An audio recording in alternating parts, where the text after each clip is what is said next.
What do you say, everybody? Roll Tide. Welcome to the Bama Tailgate Show. We're going to talk about Alabama, Wisconsin, building towards Georgia, and that huge showdown a week from Saturday in Athens. I want to remind you guys that our show is brought to you by Pearl River Resort, the Golden Moon Casino, right there at Pearl River.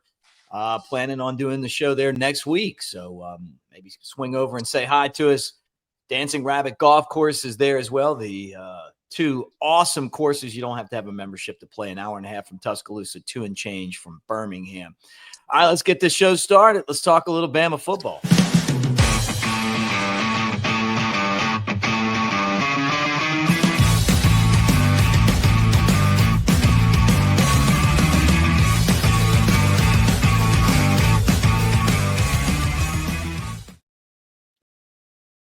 All right, Roll Tide. What do you say? There he is, Shank. I'm Mick. Good to see you guys today. What's up, man? We had a lot of fun on Sunday. We're back at it again. And now we've kind of had a few days to kind of step back and think about the Wisconsin game. You know, you look at the Louisiana Monroe game, what's going on around college football, Georgia's game against Tennessee. And, it's so much to get into, but let's start with the offensive line. That's your game. You know that well. Your thoughts on, I guess let's start with the Bama struggling to run the football. Man, it's tough to see because I never thought I'd see the day where it wasn't the fact that we weren't trying to run the ball. We just weren't very good when we were given opportunities to run the ball. And that's a whole another ball game. I feel like I've spent the past few years just like, come on, we got to run the ball, run the ball, run the ball, run the ball. And now it's just sort of kind of like, can we run the ball? Like, is that something that we're still good at? It kind of has me worried, Mick, because I think in order to beat a team like Georgia, at some point we have to efficiently and effectively run the ball. And we have to be able to control possession and control the clock in that manner.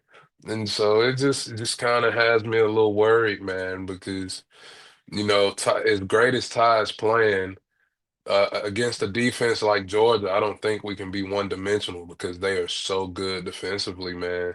Mm-hmm. And they fly around and they make you uncomfortable and they make a lot of stuff happen. And golly, man. So the performance from the O-line just isn't where I need it to be right now. Did we have some good pass pro? It was fairly decent. Ty had time to sit back there and throw, but you know what else will give him time to sit back there and throw? If we can confidently put the ball on the ground for about 4 yards of play, Yeah. that'll make defenses reconsider. And so that's where I am on that right now, Mick. How you feeling about it, man? Well, I talked to Coker yesterday, and he put it on the running backs as much as he did the offensive line. He thinks that getting Jam back is going to help a lot. But he kind of felt like it was like a dual-edged sword. Like maybe that was just as much that the offensive line wasn't blocking as those guys weren't running. No, absolutely. And I mean, me personally, as a former O lineman myself, I'll always put the blame on us first. Yeah. Just because it's a thankless position, man. It's a position that when you're doing really well, not too many people give you your flowers. But when it's going bad, everybody has an opinion on it, right? Yeah. And you know how that is. And so I just me personally, with my own bias and experience, I put it on us first because there's always something you can do better yourself before you start pointing the finger outwards, right? And that's how I feel about the offensive line. It's just I think we can control the line of scrimmage better and get better movement. And I think that test against Wisconsin, they had a bigger D line up front, and they played the run well. And I don't think that we pushed them around the way I wish we would have. And so it just kind of has me worried. But to Coker's point, man, having the right running back right back there can change things. Because Derrick Henry made us look a whole lot better than what we than what we actually were. You know what I'm Come saying? on. You guys Um, made Derrick Henry. No, man, you got a guy like that can bounce inside zone, backside, all the way outside. It makes life a little easier for Yeah, you. But having those running backs definitely can lighten the load on the offensive line up front. Because having that vision and understanding where the play is going to open up and trusting your guys up front has a lot to do with it, and patience as well, man. So. yeah. Hopefully, getting Jam back after the bye week, they said there's a good chance that we do. I'm excited for that, man, because that can change the dynamic of our run game for the better. Don't forget to sign up for Avenue D, Mick Nation. You guys doing that in droves. I appreciate you. If you haven't, it's free. It's fun. We play games, basically pick scores and do other contests, give away prizes, including Bama Tailgate Show hats and T-shirts, and they're available now. So we're going to start doing that pronto. And so make sure that you guys sign up and then get in the comment section. Talk to us as we get on here and try to bring you content on a daily basis here on the Bama Tailgate Show. I agree with you, Shank. Like, I think running football is the foundation of success, right? But these guys Absolutely. have success throwing the football, and Ty Simpson's been so good at it. Do you think they can develop a run game, or is it always going to be just the way that this team's constructed an issue for these guys? Man, I think we can still develop a run game, because if we continue to pass the ball as good as we are, I think that'll make defenses sit in coverage on us a little more and not load the box, and so that'll give us opportunities to steal some yardage in the run game, when they think we're going pass heavy. And so it worked both ways, man. It works both ways. Me just being I feel like I'm more of a traditional football guy. I want to see that run game on top first, but at the end of the day, however we can figure out how to win, man, I'm down with it and want it and I want it to be a go. Because as big as fan of I am, man, and big fan of tradition that we built at Bama and just the type of teams we're used to seeing, the biggest tradition is winning. And so as Yeah. long as we figure out how to do that, I think we'll be fine. Yeah. I think that the toughest part of Kalen DeBoer taking the Alabama job is understanding the expectations more than talking about it, because everybody says the right thing, Right. but doing the right thing, having success, guys have done it, right? Wallace Wade and Frank Thomas and Bear Bryant and Gene Yeah. Stallings and Nick Saban, right? I mean, all of those guys have one thing in common. They have been national champions. The other thing that they have in common is that when they started at the beginning of the season, the fans wanted a national championship because that's Right. the expectations at Alabama. They've won a ton of SEC titles, and I'm not taking anything away from those. I think they matter, but winning a national championship is the goal in Tuscaloosa, and those are high. That's a high bar to have to jump over, and for Coach DeBoer, I mean, it's a learning process, understanding the pressure that goes along with those expectations. Yeah, but at the same time, the way I feel about it, man, coaches that coach on this level, their goal should be a national championship. That it shouldn't be a shock to them. It shouldn't be a surprise to them that at an SEC institution, they want to win a national championship. It's win or bust, right? And so that just kind of goes into him understanding the culture and lifestyle down here and like everything that surrounds Alabama football. It's not one of them things where people ask you a question or they make an inquiry about something and forget to follow up. No, that ain't how it worked down here, man. When people say their expectation is national championship, you can guarantee they're tracking your progress every step of the way, because it means that much to them. I mean, and like I said, make the tradition is winning. And have our fans got spoiled over time? Absolutely. Yeah. Absolutely. And but that's part of it. That's part of it. And the thing about being spoiled, you get used to a certain standard, and that's the standard you expect to stay. And so I'm not lowering my standards to just want to be a ball game winning team. It's still national championship or bust for me over here. And so as long as DeBoer understands that, which I think he does, And I think he has a goal in his own right, making it to the national championship and not finishing it the way he wanted to. So I think that he has the same goals as we do, and we want to get back to the big game and win it all Yeah. this time. Yeah. Hey, look, he wouldn't have taken this job had he not had those expectations. But when you get here, it's a lot different than sitting out in Washington and everybody cheering you for coming in second. You come in second in Alabama and you came in second, right? Yeah, nah, we're not really champions of life over here. We're not we not going for that old Butch Jones theology he had going on. Yeah, what Ricky Bobby said, you either first or you last. Yeah. And as simple as that, man. Yeah. And that's the way we should see it moving forward. As much that goes into this game, man, and no, nobody should be satisfied with just a bowl win. Nobody should be satisfied with, oh, it was a close game. The guys played hard. And nobody cares about that crap. Nobody's gonna look back and be like, oh, Bama was 9 and whatever, but they played hard every game. Nobody cares. Did you win Nobody it cares. all? Or did you not? Did you beat Auburn? Did you beat Tennessee? And you know what I'm saying? Like that's what people want to know. No, Mm. nobody cares about, oh, we almost had it. We almost had it. Nobody would have cared about me if I didn't have 2 national championships and 4 SECs under my belt. Right. Nobody would have cared. I would have just been a former offensive lineman that's talking out the side of his neck with no hardware to show for it. Like nobody would care. Yeah. And so I think that's why it's so important, man. Like you got to get to that big game and you got to win because that solidifies your legacy at every step of the way.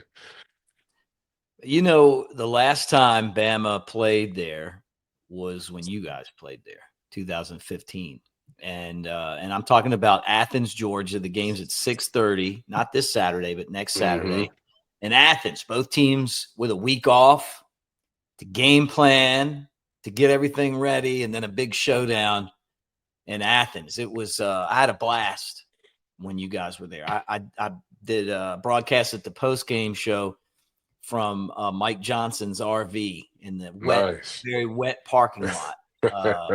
John Parker Wilson, he gave me a ticket. He tried to get it back from me. I wouldn't give it back to him. Sorry, JP. I had to have No way he tried to Indian it. He give a tried to ticket, get it man. back. Come on, dog. Yeah, he did. He did.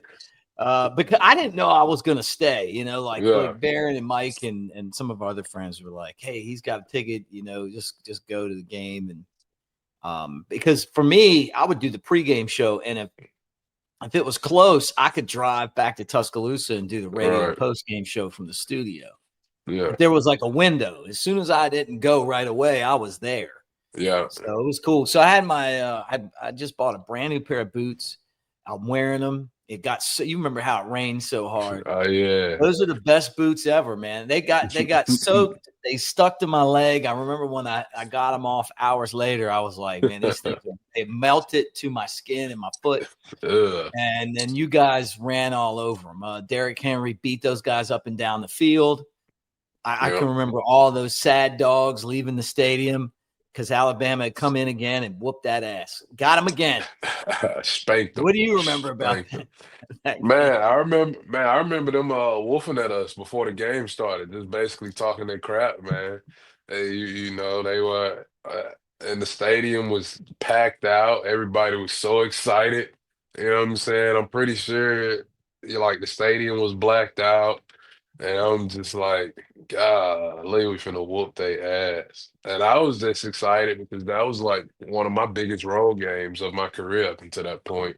Right. And you stepping into Athens and they got Pastor Troy playing in the background. You're just like, okay, this is what it's gonna be. And their players talking crazy as we walk into the stadium. I don't know if you remember, we had a little scuffle there, a little brief situation as we're entering the stadium. But you know how I feel about that, man. People that like to do all the rah-rah before games, the loudest ones usually are the weakest ones. Yeah. Um, and it's funny I say that because I used to lead our chants. Man. I just told on myself. Yeah, right. What were some of your chants? You got Oh man, we had our traditional Bama stuff, man. You know, we got our Bama Sci-Fi song that we sing before every game. Yeah. Um, and I took some from DJ Fluker and them when they were here. We used to always do this, y'all boys ready before every game. Then they respond and be like, y'all boys ain't ready. They be like, shit. It's a fun ordeal, man. It's just like you got to be a part of that in the locker room pregame to really just feel that emotion because it's raw. It's raw. You know, you prep all week, you prep all off season for games like that, man. And then when you kind of just get into that moment, it's surreal. You can like almost pinch yourself and not feel nothing because there's so much stuff going on around you at the same time. But I definitely remember that being one of the rowdiest games we played, and we beat up on them. I feel like Yeah. Lane went into that game with a purpose to prove a point. You know what I'm saying? He's just like we big dogs out here, and we gonna lean on people whether you like it or not. And I feel like 2015, we very much had that attitude that's just like, all right, we're gonna run the ball right here. We don't care if you know it, do Mhm. something about it. Yeah. Yeah, and that's the way we hit the field every game, man. It showed in our play. We were mean. We were physical. We hit Underdogs. people. You Yeah. guys were underdogs in that game too. They Mm, didn't think Alabama was going to win. I went to the Blackout. That was one of the best nights of my life. I had such a good night at the Blackout. That was '08 in Athens. I couldn't believe how many people wore black for that game. Yeah. And it's famous now because Scott Cochran was running down saying that they were dressed in black for their funeral. And then I remember John Parker Wilson just tore it up, man. I think it was one of his best games at Alabama, and he's so respected by his teammates, and it's because he was a tough guy on the field. Like he was tough, and they went into that game and he threw he hit Julio Jones with that touchdown pass, and I mean, like, it was so quiet in there. I was like, are we really blowing these guys out like this right now? And then, we were blowing them out last year, and then, let our foot off the gas. And I got to say, last year's game was it's been DeBoer as Alabama's coach in a nutshell. Best first half of football I think I've ever seen. I mean, do you remember that? It was like, yeah. I mean, Milroe was perfect. Everybody was making plays. Out. Second half, we just couldn't do. We blew it.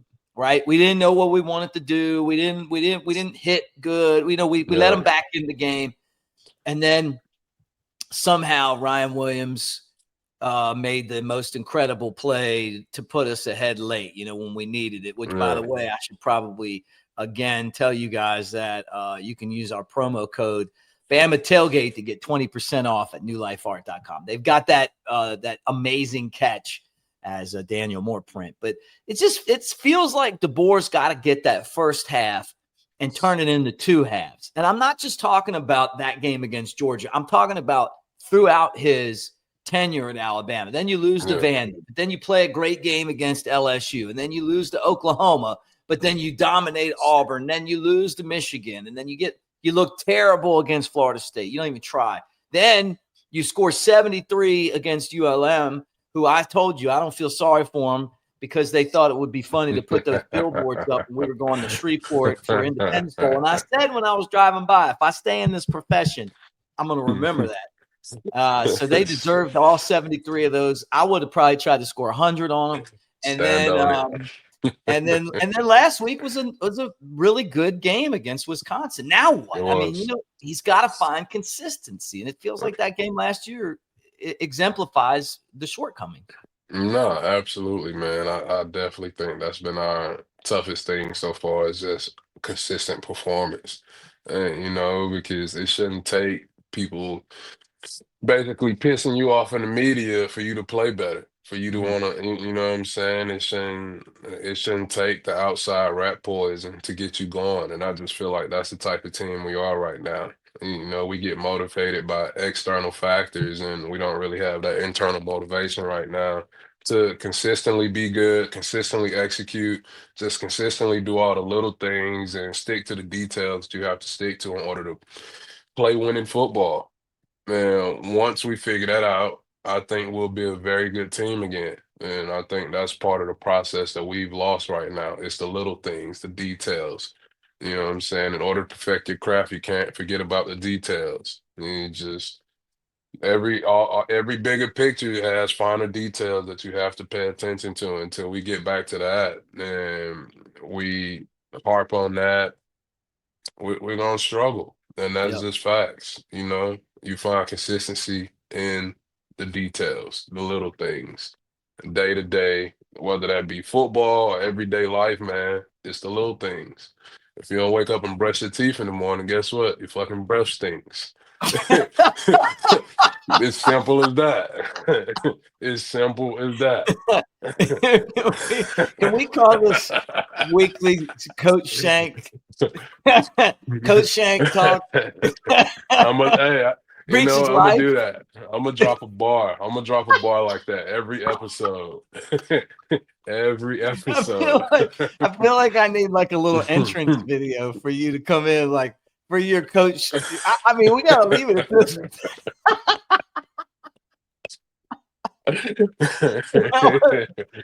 You caught me on that one, but I agree, man. I can see you really digging in with these young men and teaching them some life's lessons. Yeah, I'm telling you, man. I'm all about the little things, dog. You gotta.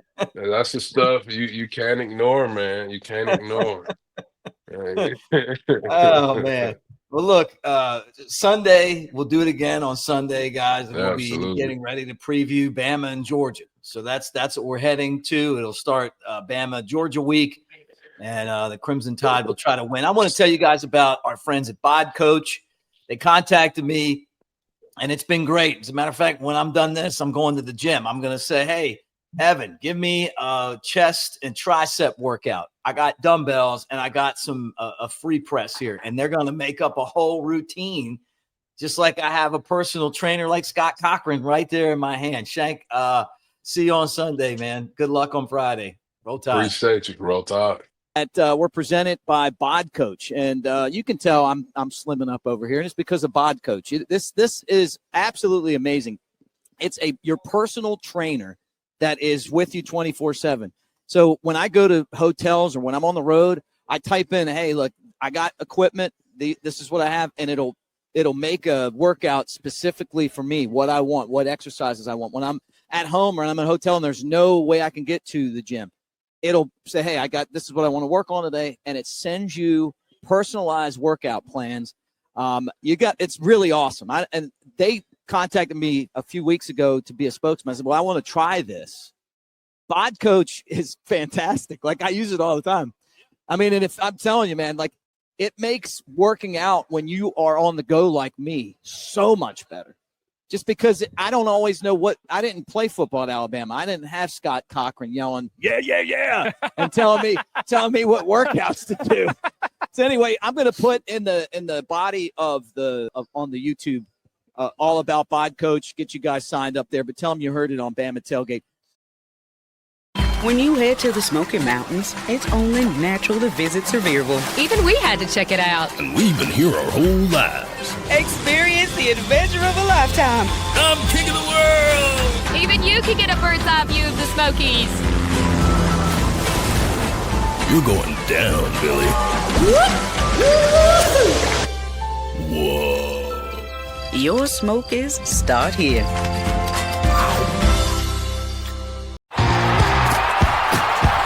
I may not suit up on Saturdays anymore, but I'm still in the game. In here, I call the plays, make adjustments, and lay it on the line.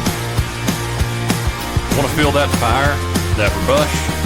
Then you've got to get in the game. I used to say it in the tunnel, and I still say it now. Let's roll.